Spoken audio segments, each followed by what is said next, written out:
our comedians, shall we? Contestant number one. I'm Josh Cosell, and I'm from New York. Contestant number two. Hi, I'm Tina Miller, and I am from Brooklyn.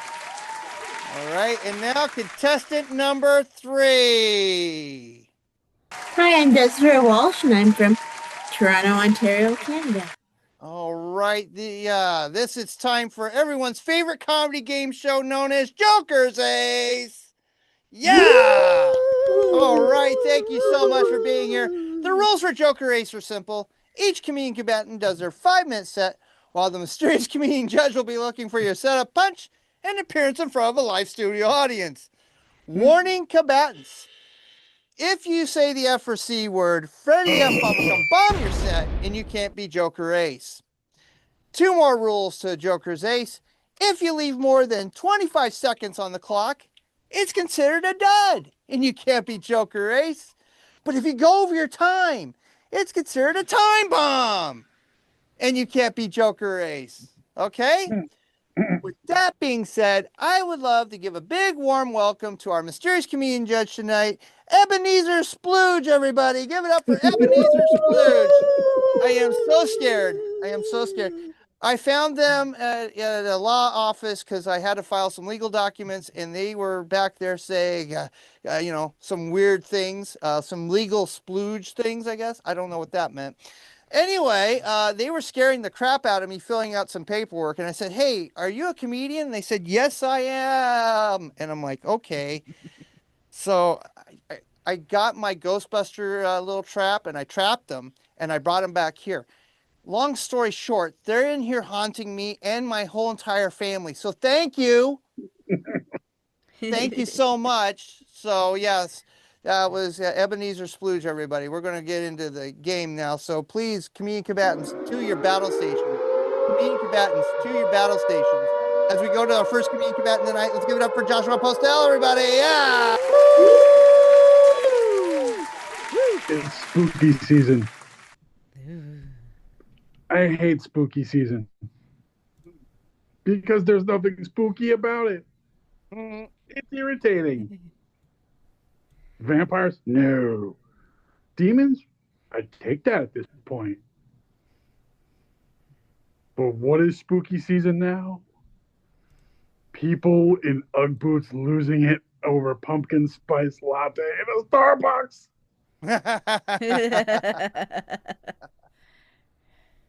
And that's at the drive-thru. You don't want to know what it's like in the city. It's Ugg boots, Birkin bags, and craziness over pumpkin spice latte. There's no such thing. That is no. People are freaking over candy corn. Give me candy corn. All of it.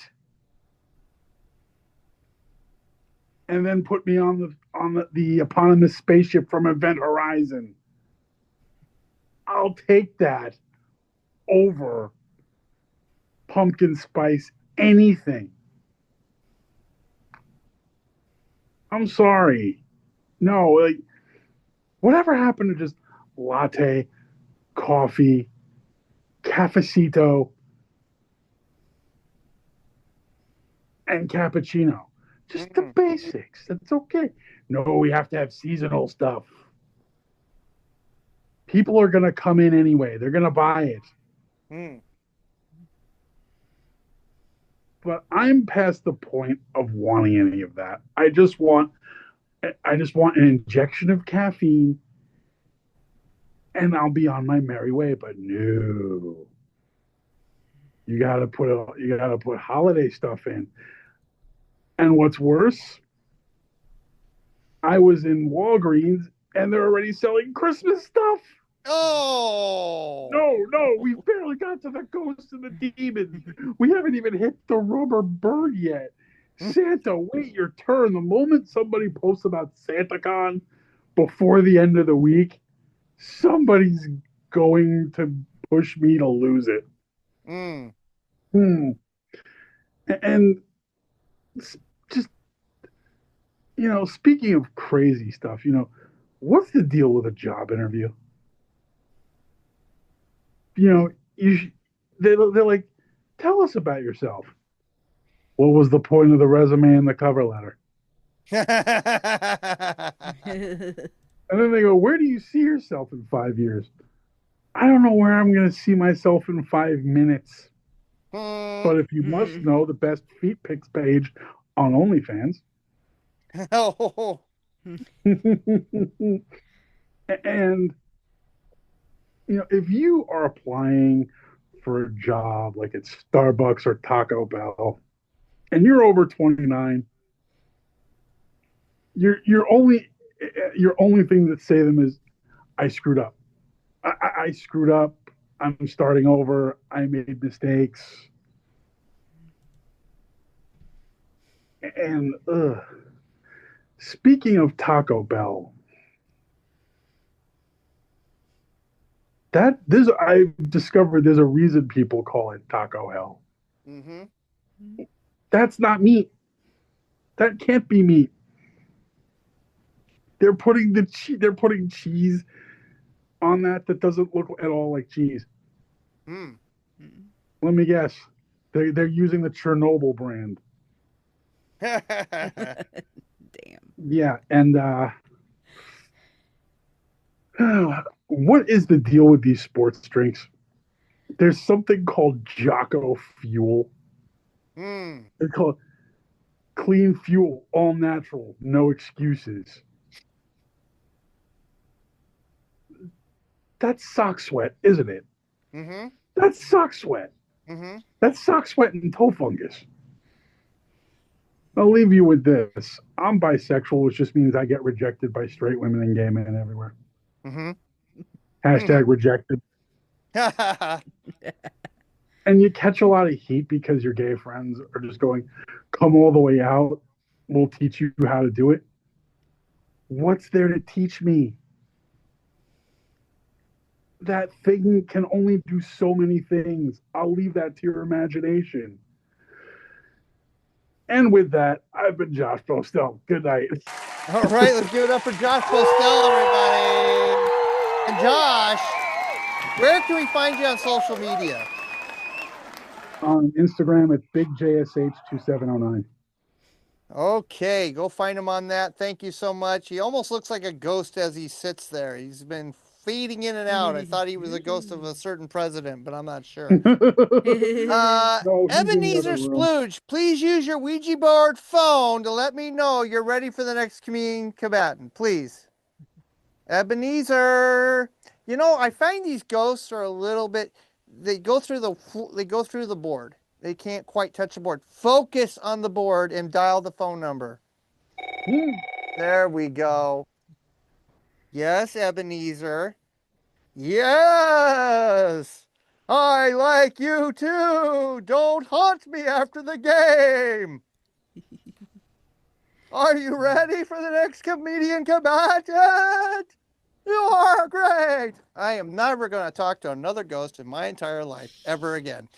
All right, okay. Let's get to our next comedian combatant for the night. Let's give it up for Tina Miller, everybody. Yeah.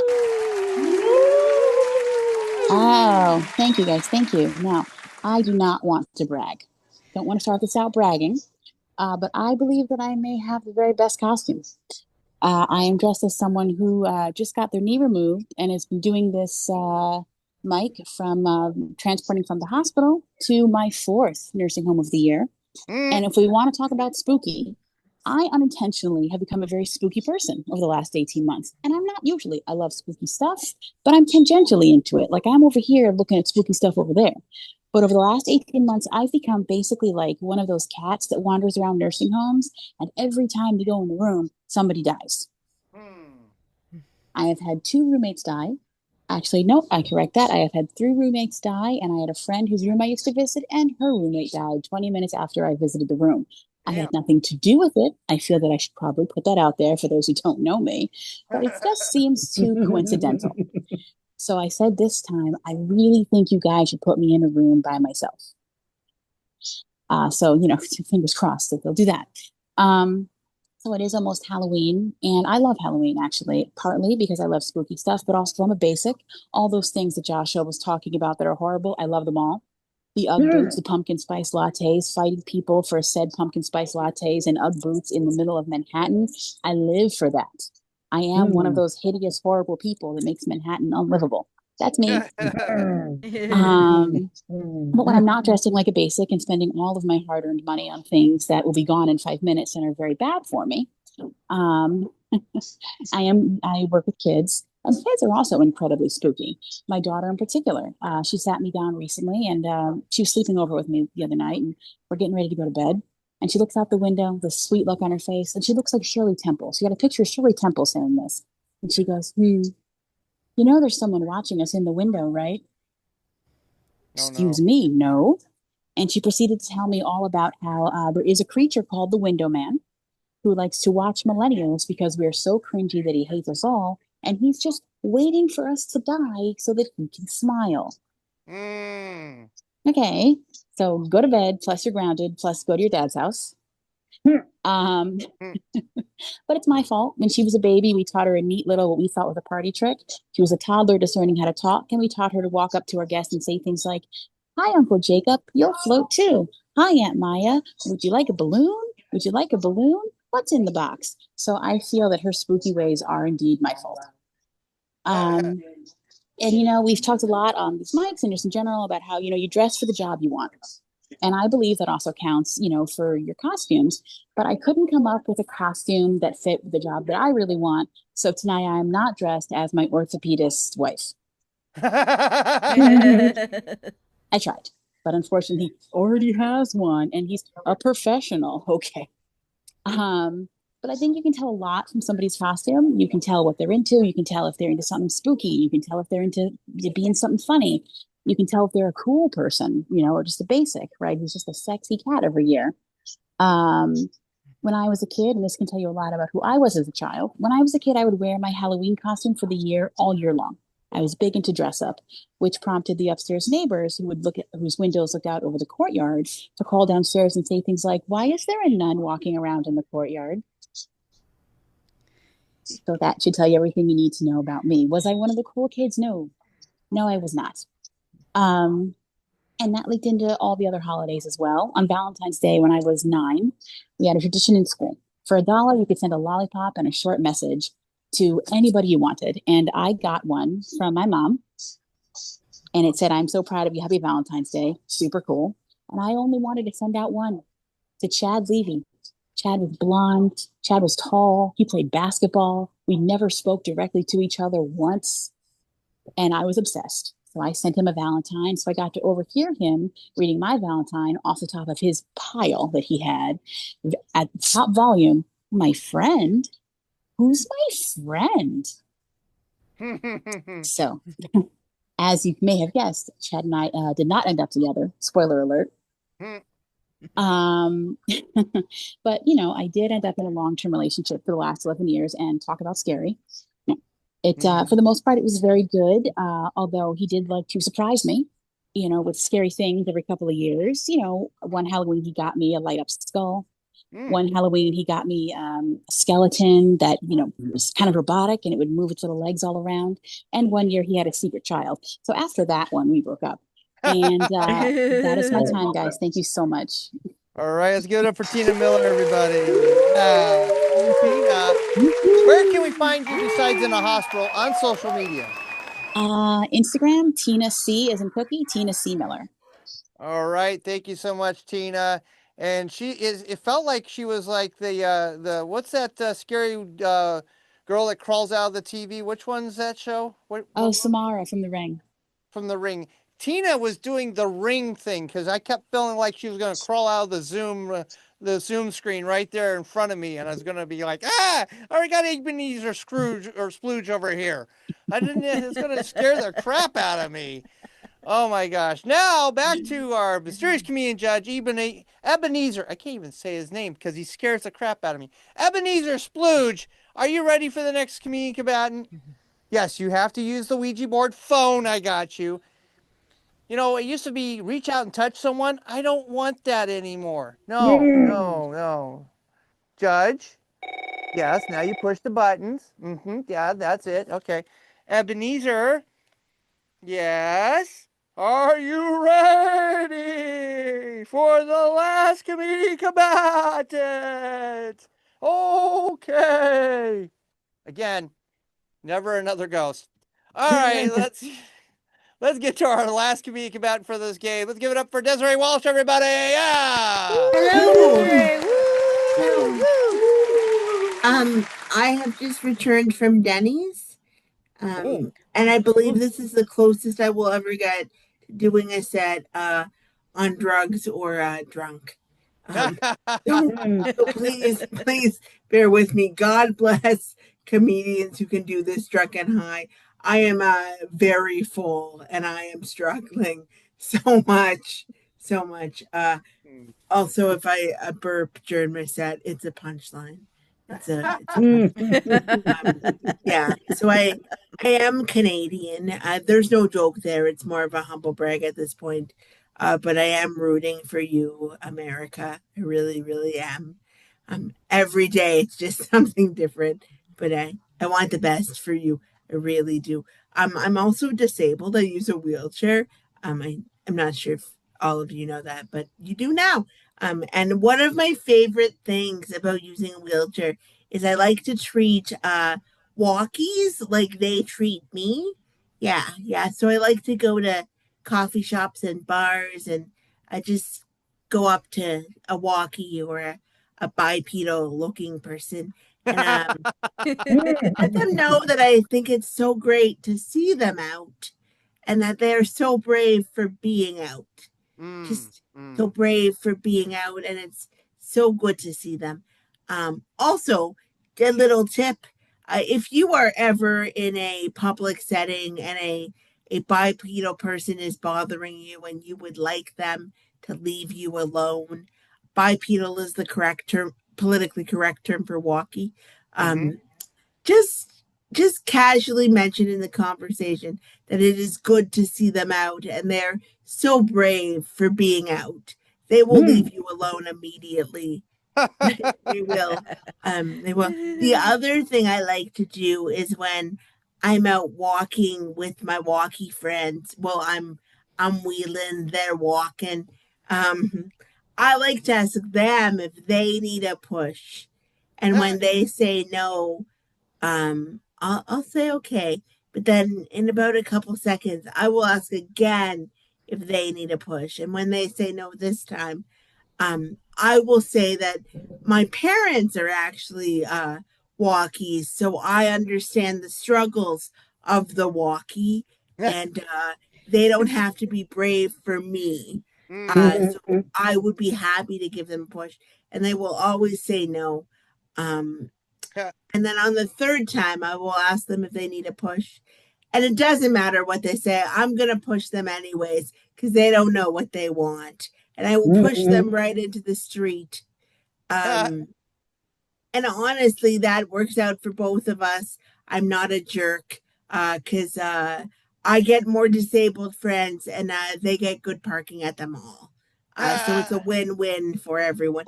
Yeah, for those of you who don't know, one of the perks of using a mobility device is you do get very good parking. You do. Mm-hmm. Yeah. Yeah, yeah.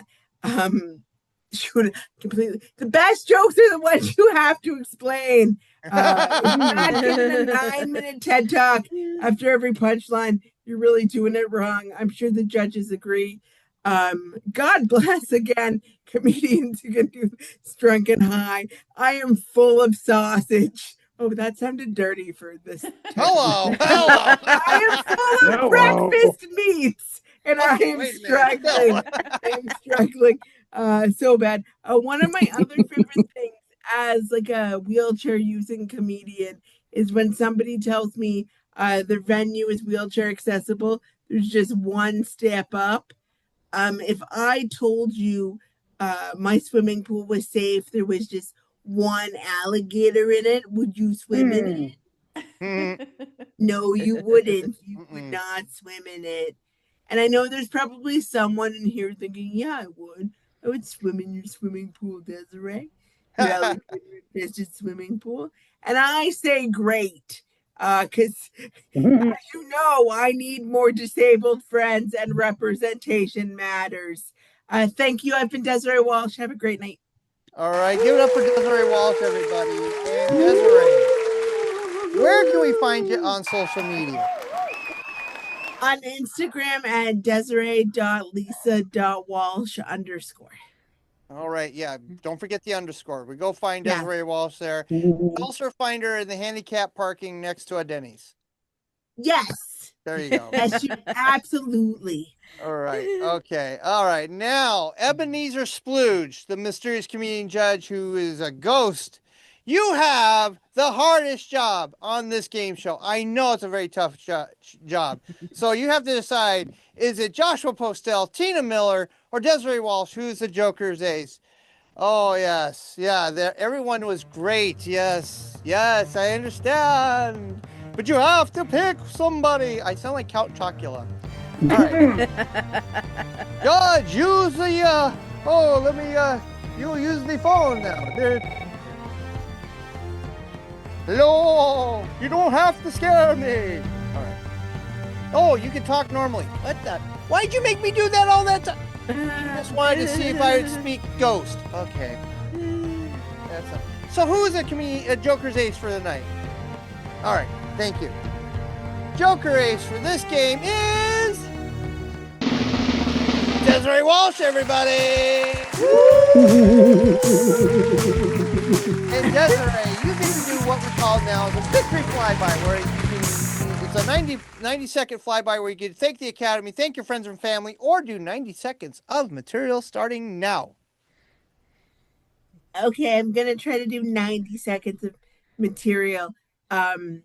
So as you know, I'm in a wheelchair, and recently there was a new open mic in Toronto, and I messaged the boys that run it to see if it was accessible. And the boys, I shouldn't call them boys, male comedians, that's what they're called. And I messaged them, hey, is this accessible? And they were like, yeah, 100%, it's accessible. And then I got there, and there was 2 steps up to where the comedy was. And I wasn't angry. I just have one question, Walkie. Do you not feel the topography change when you walk? Spider Halloween hands. Like what is going on with you that you don't notice stairs? So I did some research, and I asked some walkies, are you really this unaware of your surroundings? And the general consensus was yes, walkies are very unaware of their surroundings, which again leaves me with more questions than answers. Because why are we working so hard to make drugs legal if you guys are this spaced out? Really, we don't need drugs unless it's Adderall. Thank you. All right, give it up for Desiree Walsh one more time, everybody. Awesome. Oh my God, that was great. Yeah, thank you so much.